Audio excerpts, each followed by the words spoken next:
Okay. Very good afternoon to all of you. Thank you for joining us this afternoon on a special media briefing on the occasion of the forthcoming visit of Honorable Vice President to three countries, two in Africa, Gabon and Senegal, and to Qatar in West Asia. To give us a sense of the visit, which starts this Monday, we have actually a very high-powered team here. We have, let me just introduce all of them. Shri Dammu Ravi, Secretary, Economic Relations in the Ministry. He's looking after countries in Africa. So he will talk about Gabon and Senegal in detail. We also have with us Dr. Asif Saeed, Sir, Secretary, CPV and OIA, who also looks after Qatar, among the other charges that he has. And both of them will be with the Vice President during the visit.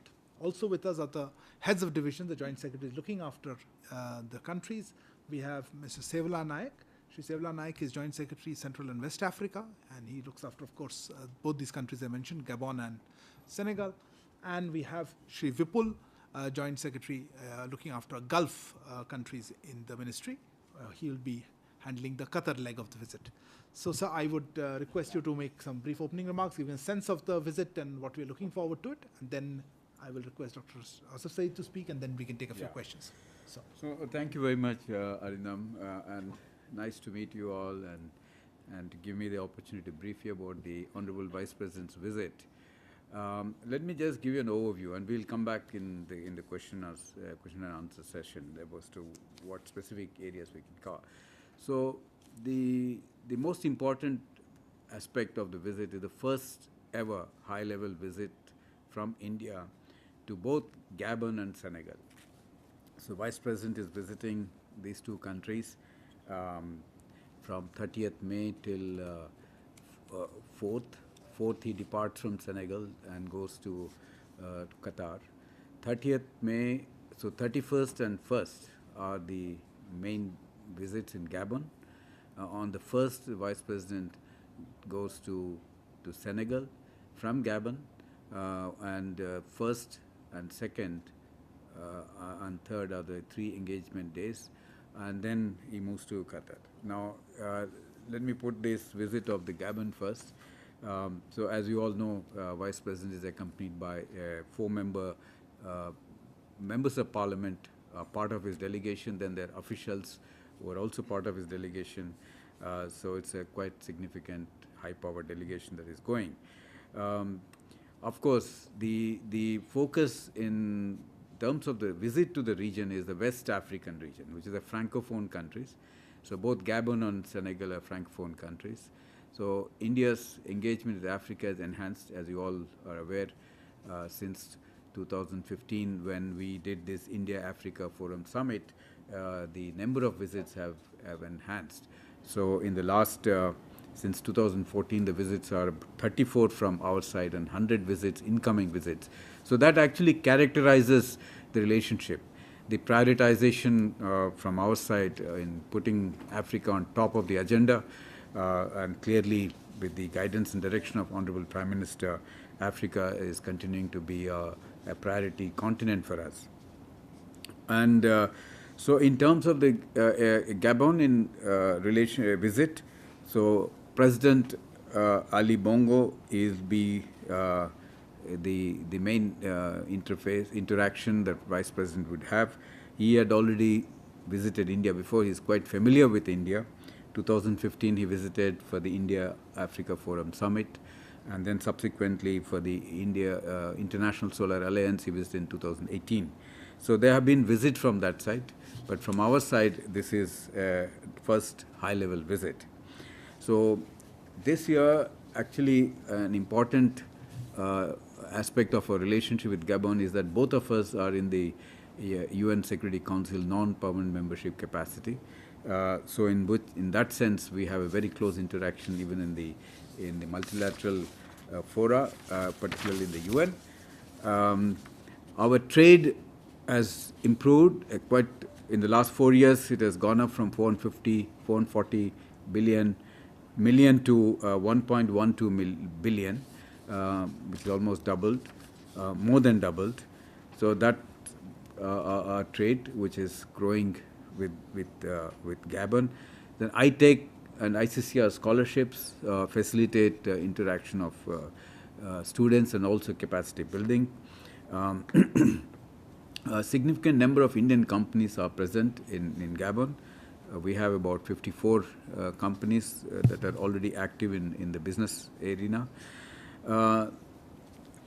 Honorable Vice President would have interaction, one-on-one meeting with Gabon's Prime Minister, followed by delegation-level talks. He will be calling on the President of Gabon, and then Honorable Vice President is scheduled to have a joint meeting with the President of the National Assembly and President of Senate. He will also have, he'll also address a business event in Gabon organized by CII and the local Chamber of Commerce. Then the diaspora interaction. There are about 1,000 Indian, strong Indian community in Gabon who will address him, and they're eagerly looking forward to Vice President's visit there. That's about Gabon.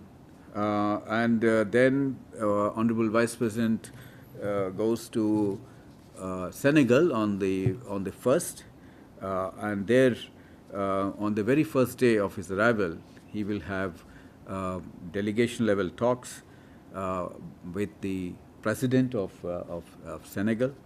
And again here, the President of Senegal is quite familiar with India. He had visited India in the past, so he is familiar, and there have been a lot of interaction between India and Senegal, and our relationship with Senegal are also characterized by shared understanding on many issues. We are democracies, open societies, and that values are binding us in a way. And this year, Senegal is the chair of the AU, African Union. So the visit actually assumes even greater importance in that context. A lot of visits have already been taking place to Senegal because it's holding the chair of the AU. And our Honorable Vice President's visit, though is the first eye-level visit from India, assumes even added significance in that context. Bilateral trade is about $1.65 billion. That has been growing quite rapidly. Our interest in Senegal in terms of trade is it's a country that holds huge resources, natural resources, particularly phosphate. Is of great interest to us to secure fertilizer supplies from that side. Lines of credit they've been using modestly, about 16 projects amounting to 350 million. There's a bias credit of for transmission line, electric transmission line, which has already been used and completed. So capacity building under the ITEC has been quite active. So we're going to take forward during this visit, Honorable Vice President will engage with them to also ascertain from them what are their needs and requests. So we'll try and accommodate that. There are about 2,000 strong Indian community there.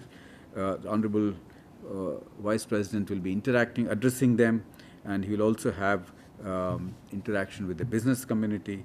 So the program is broadly extensive. It has several components. He will also be meeting, in addition to meeting delegation-level talks with the President of Senegal, he will also have meeting with the President of National Assembly and the other dignitaries during that time. And he will also deliver a public talk at university in Senegal, which is UCAD, which is the biggest university in West Africa, and it has a lot of historical importance. That is so much. I mean, if there are any clarification you need, I will be happy to let you know. But that's about Gabon and Senegal. Thank you. Thank you, sir. May I request Secretary CPB to say a few things? Say your microphone. Good afternoon, all of you. It's a great pleasure to talk to you. The leg of Qatar is the last leg of the visit of VP in this thing, and VP arrives there on 4th. It's from 4th to 7th of June. This is a very special occasion because this is the first ever visit by a Vice President of India to Qatar. And this is very important in the context that the two countries are also celebrating 50th anniversary of establishing full diplomatic relationship. This visit also is an extension of the high-level contacts which we had established with Qatar in the recent times when the Emir of Qatar had visited India in 2015 and Honorable Prime Minister visited Qatar in 2016, which was also followed by Qatar's Prime Minister's visit to India in December 2020. With respect to the elements of Honorable Vice President's visit to Doha, he will be hosted by his counterpart, Deputy Emir of Qatar, His Highness Sheikh Abdullah bin Hamad Al Thani. Both the dignitaries will hold official delegation-level talks, during which they will review the entire gamut of bilateral cooperation and regional and global issues of mutual interest. His Highness Deputy Emir will also host a banquet lunch in honor of Honorable Vice President, and Honorable Vice President will also meet several other Qatari dignitaries during the visit. The Vice President would also be addressing the members of the vibrant Indian diaspora in Qatar during a community reception. Qatar is home to over 7.5 lakh Indians, 750,000 Indians, who are contributing meaningfully to the socio-economic development of Qatar. The reception will mirror the diversity of India's diaspora in the country, which includes prominent members of the Indian community, various cultural, socio-cultural organizations, businessmen, professionals. There will also be a cultural event organized as part of the Azadi Ka Amrit Mahotsav. During the visit, the Vice President would also address India-Qatar Business Roundtable, which would include members of the Indian business delegation, comprising of members from CII, FICCI, and other groups, as well as members of the local chambers of commerce, Qatar Chamber of Commerce and Industry, Qatar Businessmen's Association, and so on and so forth. During the business visit, the Vice President is expected to also launch the India-Qatar Startup Bridge to link the ecosystems of the two countries. Apart from his official engagements, the next day, which is June 6, the Honorable Vice President will visit the Qatar Foundation. As you may be aware, Qatar Foundation is a non-profit organization headed by Her Highness Sheikh Musa bin Nasir. It promotes education, science, health, and cultural development. It also has an education city that includes well-reputed institutes such as Hamad bin Khalifa University, campuses of international universities, Qatar National Library, Qatar Science and Technology Park, and others. The VP would also be visiting the National Museum of Qatar, which is also an important landmark in Qatar. You are aware that Qatar is a very valued partner for India in our extended neighborhood in the Gulf region. The modern relationship between India and Qatar is anchored in the historical and traditional exchanges between the people of the two countries. It is anchored under 4 pillars of energy partnership, Indian diaspora, trade and investment, and defense and security. In the recent years, the multifaceted cooperation between the two sides has witnessed significant growth in economy, energy, investment, education, culture, and defense. The bilateral trade in the last financial year 2021 and 22 has crossed 15 billion. Qatar has also committed to making investments of approximately about $2 billion in India in various sectors. Already many investments have come in the past. Qatar also hosts about 55 companies which are wholly owned by India and Qatar. But besides that, there are almost 15,000 companies which are jointly owned between India and Qatar operating there. Indian companies have also executed several prestigious infrastructure projects in Qatar, notably the Ahmad bin Ali Stadium construction by Indian company Larsen and Toubro. And in terms of energy partnership, Qatar is a very important biggest source for LNG and LPG supplies to India, accounting for nearly 40% and 30% of our global imports respectively. Apart from that, we have a long-term agreement with Qatar. We are looking at enhancing this partnership into a comprehensive energy partnership. The visit would help in reaching out to both the business community as well as the leadership to further consolidate and strengthen our age-old strong ties with Qatar in different domains. And this is the essence, and I will be more than happy to answer anything which you may like to have. Thank you, sir. Thank you very much for the both of you, sir, to give a sense of where we are. As they said, this is the first vice presidential visit to actually all three countries, and I think we look forward to that. Open the floor for some questions. Okay, why don't you start? Today you don't start. I always give. Okay. Please introduce yourself and the organization for record. Okay. Sir, I'm Sahil from ANI. My question is, Gabon and Senegal are part of the Western Africa. So how do you look at the India outreach to Western Africa, especially in relationship to energy? Okay, Siddhant. So Siddhant from Beyond. So you mentioned about phosphate from Gabon. Are we looking some kind of pacts when it comes to fertilizers or phosphate from Gabon? My first question. My second question, amidst of course the wheat crisis globally, has any African country reached out to us, or are we reaching to African continent to supply them food or wheat? So let me pass on both the questions. Let me briefly try to give you some insight into it. See, what's happening is when the West African countries also have a lot of natural resources, including the oil and gas, but these have not been fully exploited, and we see there is a lot of potential for our companies to be doing joint collaborations both in Gabon and Senegal. So in case of Gabon, there is Indian company is already present. They are Oil India is already there. They are in exploring. They have some small investments there also. OIC. In the case of Oil India invested about, in all, the total investments of Indian companies 300 million in Gabon. In the case of Senegal, it's still exploratory. But there is an industry chemical where the phosphate processing plant where Indorama has taken over, and IFCO has a small minority stake there. So both in that sense, these are strategic.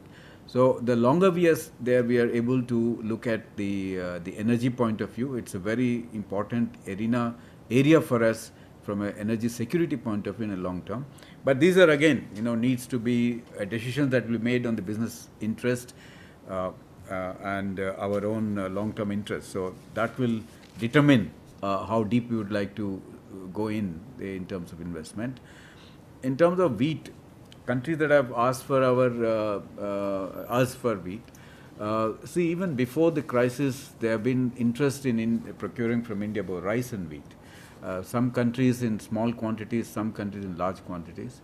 Where we have made government-to-government commitments, that will be honored. I don't have a list yet, but these supplies have already gone. So, but right now, commercial contracts are on hold, as you know, then this is, we believe, is maybe a temporary situation, and we'll have to revisit it later. But there is interest. There is interest from African countries to source from India. For example, Senegal, largest purchase from India is rice.